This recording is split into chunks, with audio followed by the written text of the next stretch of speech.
नमस्कार, जय हिंद, जय भारत, वंदे मातरम। कैसे हैं प्रिय मेरे दोस्तों बच्चों। देखेंगे आज हम उष्मा क्षेपी रासायनिक अपक्रिया पढ़ाएंगे। ठीक है, बीच में 2 दिन हम वीडियो नहीं बना पाए थे, जो थोड़ा सा अस्वस्थ चल रहे थे। इसके साथ ही वहां पर जो इसके लास्ट वीडियो हमारी थी, ठीक, उसके बाद ये हम आज पढ़ाने जा रहे हैं क्या, उष्मा क्षेपी रासायनिक अपक्रियाएं, एक्सोथर्मिक रिएक्शन। इसमें क्या है कि ऐसी रासायनिक अपक्रियाएं होंगी कि जिनके फलस्वरूप उष्मा उत्सर्जित होती हो या पूर्ण होने पर उष्मा मुक्त होती हो, तो इस प्रकार की जो रासायनिक अपक्रिया होगी उसे हम उष्मा क्षेपी रासायनिक अपक्रिया कहते हैं। यानी अगर लिखना है तो इसके लिए समझेंगे क्या कि वे रासायनिक अपक्रियाएं जिनके पूर्ण होने पर या जिनके फलस्वरूप उष्मा उत्सर्जित होती हो, क्या उत्सर्जित होती है उष्मा, तो इस प्रकार की रासायनिक अपक्रिया को हम क्या उष्मा क्षेपी रासायनिक अपक्रिया कहते हैं। समझ पाए। इसका एग्जांपल हम देखेंगे कि जैसे मेथेन है, CH4, ये क्या है, मेथेन है, जो कि प्राकृतिक गैस होती है। इस मेथेन का जब हम O2 यानी वायु के साथ क्या करवाते हैं, दहन करवाते हैं। ठीक, दहन मतलब क्या, जलाना। यानी हम कह सकते हैं कि जितनी भी जो दहन अपक्रियाएं होती है ना, वो दहन अपक्रिया क्या है, उष्मा क्षेपी रासायनिक अपक्रिया। यानी उसमें से उष्माएं क्या होती है, निकलती है अपक्रिया होने पर। जैसे देखेंगे इस मेथेन का जब वायु के साथ दहन करवाते हैं तो दहन करवाने पर कार्बन डाइऑक्साइड यानी CO2 बनती है और H2O जल महाराज इसमें से क्या होते हैं, बाहर निकलते हैं। ठीक, ये जल है, ये CO2 क्या है, कार्बन डाई ऑक्साइड है। ठीक है, तो कार्बन डाइऑक्साइड इसमें से क्या हो रही है, मुक्त हो रही है। ठीक, और जब अपक्रिया पूर्ण हो जाती है ना, तो अपक्रिया के पूर्ण होने पर क्या है कि इसमें से उष्मा मुक्त होती है। क्या मुक्त होती है, उष्मा मुक्त हो रही है। ठीक, फिर से हम परिभाषा पर आएंगे कि वे रासायनिक अपक्रियाएं जिनके फलस्वरूप उष्मा उत्सर्जित होती है या पूर्ण होने पर उष्मा मुक्त होती है, तो इस प्रकार की रासायनिक अपक्रिया को उष्मा क्षेपी रासायनिक अपक्रिया कहते हैं। एग्जाम्पल में कि जैसे मेथेन का वायु के साथ दहन कराने पर कार्बन डाइऑक्साइड बनती है और जल मुक्त होता है तथा इसमें से उष्माएं भी बाहर निकलती हैं। इसकी बैलेंसिंग हम लोग चेक करेंगे, कितने कार्बन है, देखेंगे यहाँ 1 है, यहाँ कार्बन भी 1 है, लेकिन यहाँ पर हाइड्रोजन 2 है, यहाँ पर कितने हैं, 4। मान लीजिए इसको हम 2 से गुणा कर दिए तो 2 दूनी 4, यहाँ भी कितने हैं, 4 है। ऑक्सीजन, यहाँ कार्बन 1 है, यहाँ भी कार्बन 1 है, ऑक्सीजन कितने हैं, 2 और 2 4, यहाँ कार्बन ऑक्सीजन कितने हैं, 2। यानी इसको अगर हम 2 से गुणा कर दें तो क्या होगा, 2 दूनी 4, यही दोनों बैलेंस हमारी क्या हो गई, बराबर हो गई। ऐसे एक और हम ले लेते हैं एग्जांपल, C6H12O6, ये ले लिए हम क्या, ग्लूकोज, ग्लूकोज ले लिए, है ना। अब इस ग्लूकोज का क्या करवाएंगे हम, इस ग्लूकोज का जब हम दहन करवाएंगे किसके साथ, वायु के साथ। ये गैसीय अवस्था में ये लिक्विड है ना, ठीक, जब इसके साथ दहन की क्रिया करवाते हैं ना, तो इनमें क्या होता है, इस ग्लूकोज का दहन होने पर इसमें भी कार्बन डाइऑक्साइड CO2 मुक्त होती है और जल मुक्त होता है, प्लस इसमें से भी क्या, उष्मा मुक्त होती है। क्या मुक्त होती है, उष्मा। ठीक है, यानी एक ग्लूकोज अणु का दहन कराने पर कार्बन डाइऑक्साइड और जो जल बनेगा इसमें से 38 ATP ऊर्जाएं मुक्त होती है। ATP ऊर्जा कितनी, 38 ATP। ATP में क्या होता है, एडिनोसिन ट्राइफॉस्फेट, एडिनोसिन ट्राइफॉस्फेट। ठीक है, बैलेंस चेक करेंगे इसकी। कार्बन की संख्या यहाँ कितनी है, 6 है ना। यहाँ कार्बन कितना है, 1 है। इसको हम क्या करेंगे, 6 से गुणा कर देंगे। जब 6 से गुणा किए तो 6 कार्बन 6 बराबर हुए ना। ऑक्सीजन कितने हैं, 6 दूनी 12, और इसको पहले हाइड्रोजन काउंट कर लो, 12 हाइड्रोजन, यहाँ 2 है, इसको 6 से गुणा कर देंगे, 6 दूनी 12। ठीक, तो 12 यहाँ पर हाइड्रोजन है, 12 यहाँ है। ऑक्सीजन यहाँ पर कितने हैं देखेंगे, 6 दूनी 12, 12 और 6 कितने, 18। भाई देखो 6 दूनी 12, 12 और 6 18, यहाँ कितने हैं, 6 है, इसको 6 से गुणा कर देंगे हम, तो 6 दूनी 12, 12 और 6 कितने, 18। यानी दोनों बैलेंस हमारी क्या हो गई, बराबर हो गई। समझ पाए। और अगर एक एग्जांपल लेना चाहे तो हम C ले सकते हैं। C क्या है, कार्बन है, इसे कोक भी कहते हैं लोग ना। C+O2, O2 क्या है? वायु, यानी कार्बन को अगर वायु के साथ जलाया गया, ठीक, तो जलाने पर हमें क्या प्राप्त होती है? इसमें से कार्बन डाइऑक्साइड यानी CO2 गैस प्राप्त होती है। इसमें से भी क्या होती है? ऊष्मा बाहर निकलती है।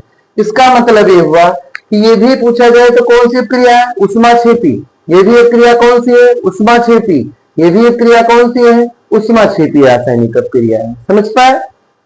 एक बार समझिए, हम फिर से बता दे रहे हैं कि अगर आया लिखने के लिए कि ऊष्माक्षेपी रासायनिक क्रियाएं क्या है, उदाहरण सहित समझाइए तो क्या कहेंगे कि वे रासायनिक क्रियाएं या ऐसी रासायनिक क्रियाएं जिनके फलस्वरूप ऊष्मा उत्पन्न होती हो या जिनके पूर्ण होने पर ऊष्मा मुक्त होती हो, तो इस प्रकार की क्या रासायनिक क्रिया को हम ऊष्माक्षेपी रासायनिक क्रिया कहते हैं। जैसे एग्जाम्पल पर क्या लिखेंगे, तुरंत क्या नीचे डालेंगे उदाहरण या एग्जाम्पल, या जैसे मीथेन का वायु के साथ दहन कराने पर कार्बन डाइऑक्साइड और जल मिलता है, ठीक, इस अभिक्रिया में ऊष्मा क्या होती है? मुक्त होती है। फिर रिएक्शन बना देंगे क्या? CH4+O2 gives out CO2+H2O। Balance करने के लिए O2 को 2 से गुणा करेंगे और H2O को कितने से? 2 से। अगर ये याद नहीं तो दूसरा एग्जाम्पल हम लेंगे कि ग्लूकोज को वायु के साथ दहन कराने पर हमें कार्बन डाइऑक्साइड और जल प्राप्त होता है, इसमें भी ऊष्माएं क्या होती है? मुक्त होती है। और ये याद रखना है, एक ग्लूकोज अणु के ऑक्सीकरण में टूटने पर 38 ATP ऊर्जाएं होती हैं जो मुक्त होती हैं। और ये कहाँ एकत्रित होती हैं? कोशिका की पावर हाउस, जिसको हम कहते हैं माइटोकॉन्ड्रिया ना, उस माइटोकॉन्ड्रिया में जाके एकत्रित होती है। ठीक, ये दे देंगे एग्जाम्पल। या अगर इसको दे देंगे, ये भी सही है कि कार्बन की क्रिया वायु के साथ में कराने पर कार्बन डाइऑक्साइड प्राप्त होती है, उसमें से क्या होती है? ऊष्माएं मुक्त होती है।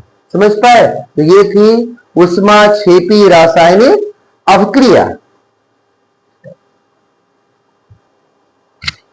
अब हम पढ़ेंगे ऊष्माशोषी रासायनिक अभिक्रिया क्या है। ठीक है, अभी तक क्या पढ़े? ऊष्माक्षेपी रासायनिक अभिक्रिया। अब क्या पढ़ेंगे कि ऊष्माशोषी रासायनिक अभिक्रियाएं क्या है।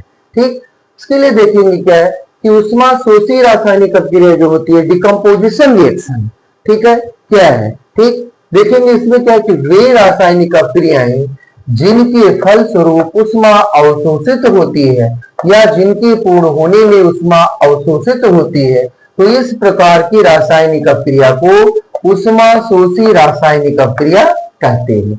जैसे N2 क्या है? N2 है नाइट्रोजन। क्या है? नाइट्रोजन है। इस नाइट्रोजन की क्रिया किससे कराई गई? O2 वायु मान लो, चाहे इसको ऑक्सीजन मान लीजिए ना। जब इसके साथ अपक्रिया करवाते हैं ना, तो इस अपक्रिया को पूर्ण होने के लिए ऊष्मा की आवश्यकता होती है कि जब इसको ऊष्मा मिलेगी तभी ये रासायनिक अपक्रिया क्या होती है? पूर्ण होती है। जैसे यहाँ पर 2 नाइट्रोजन है, यहाँ पर 1 नाइट्रोजन, इसको हम 2 से गुणा कर लिए, ये नाइट्रिक ऑक्साइड बन गया। ठीक, तो ये कौन सी क्रिया होगी? ऊष्मा शोषी, ऊष्मा को अवशोषित करेगा। इसके बाद जो क्रिया पूर्ण, जितनी भी वियोजन अपक्रियाएं हैं या अपघटन अपक्रियाएं, सारी अपक्रियाएं क्या है? ऊष्मा शोषी रासायनिक अपक्रिया होती है। जैसे एक एग्जांपल हम और ले लेते हैं, क्या? कैल्शियम कार्बोनेट CaCO3, इसको हम क्या कहेंगे? Calcium carbonate. ये जो कैल्शियम कार्बोनेट होता है ना, इस कैल्शियम कार्बोनेट को हम ऊष्मा देते हैं, यानी ऊष्मा देने का मतलब क्या? इसको गर्म करती। तो जब गर्म करेंगे कैल्शियम किसी चीज को भाई, तो पहले वो क्या करेगी? ऊष्माओं को अपने अंदर अवशोषित कर लेगी। ठीक, तो जब ऊष्माएं अवशोषित करती है कैल्शियम कार्बोनेट, तो इनका विघटन होता है, ये टूटते हैं। इसमें CO क्या कहते हैं हम? कैल्शियम ऑक्साइड कहते हैं। क्या कहते हैं? Calcium oxide. और प्लस CO2 यानी कार्बन डाइऑक्साइड गैस इसमें से क्या होती है? मुक्त होती है। बैलेंस से देखेंगे, एक कैल्शियम है, यहाँ भी कैल्शियम की संख्या 1 है, ऑक्सीजन 2 1 3 है, यहाँ भी ऑक्सीजन की संख्या कितनी है? देखेंगे 3 है, यानी दोनों बैलेंस बराबर है। तो ये भी अपक्रिया क्या है? ऊष्मा शोषी रासायनिक अपक्रिया है। ठीक है, जैसे मान लीजिए KClO3, इसको हम कहते हैं क्या? पोटेशियम क्या क्लोरेट कहते हैं, पोटेशियम क्लोरेट। जो ये पोटेशियम क्लोरेट है ना, इसको भी हम क्या देंगे? ऊष्मा देंगे। तो ऊष्मा देने पर ये भी वियोजित होती है। किसमें वियोजित होंगी? KCl potassium chloride plus O2 यानी ऑक्सीजन गैस में वियोजित हो जाएंगे। यानी ये भी पूछा जाए कौन सी क्रिया है, तो क्या है? उष्मा शोषी रासायनिक अपक्रिया। पहले से इसकी भी चेक करेंगे, एक पोटेशियम एक है लेकिन ऑक्सीजन 2 यहाँ पर 3 है।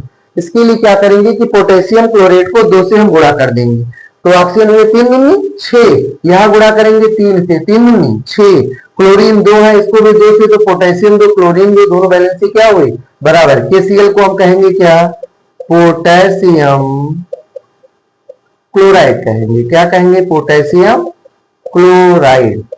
और प्लस ये O2 क्या है, ये तो वायु ऑक्सीजन क्या है मुक्त ही हो रही है। समझ पाए, ये पूछेगा कैसे, दोनों अगर मिला के पूछेगा तो ऐसे कि उष्मा क्षेपी और उष्मा शोषी रासायनिक अपक्रिया क्या है, प्रत्येक को उदाहरण द्वारा समझाइए।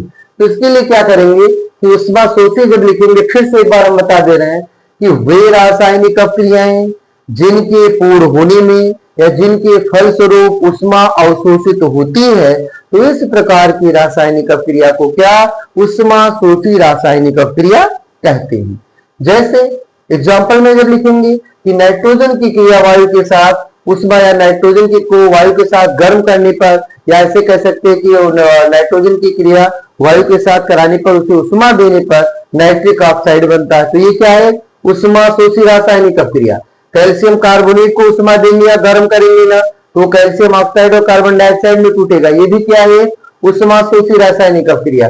पोटेशियम क्लोरेट है ना, उसको उष्मा देंगे, ये भी वियोजित होंगे, किसमें टूटेंगे, पोटेशियम क्लोराइड और वायु में यानी ऑक्सीजन से निकलेगी, ये भी क्या है एक उष्मा शोषी रासायनिक अपक्रियाएं है। ठीक है, समझ पाए। तो इसको क्या करना है, एक पेन ले लीजिए, कॉपी ले लीजिए, और लेने के बाद क्या ये उष्मा क्षेपी रासायनिक अपक्रिया और उष्मा शोषी रासायनिक अपक्रिया को लिखिए। ठीक, उसमें क्या है लिखने के बाद क्या उसको समझिए, समझने के बाद इन एग्जाम्पलों को पढ़िए, क्योंकि एग्जाम्पल कई जगह काम आएंगे। फिर क्या है कि अच्छे से अच्छे तैयार करें, अच्छे से अच्छे में क्या अब बहुत अच्छा ठीक तैयार करके क्या इस वीडियो को ज्यादा से ज्यादा लाइक कीजिए, शेयर कीजिए, जिससे क्या फीस इसकी कुछ नहीं है।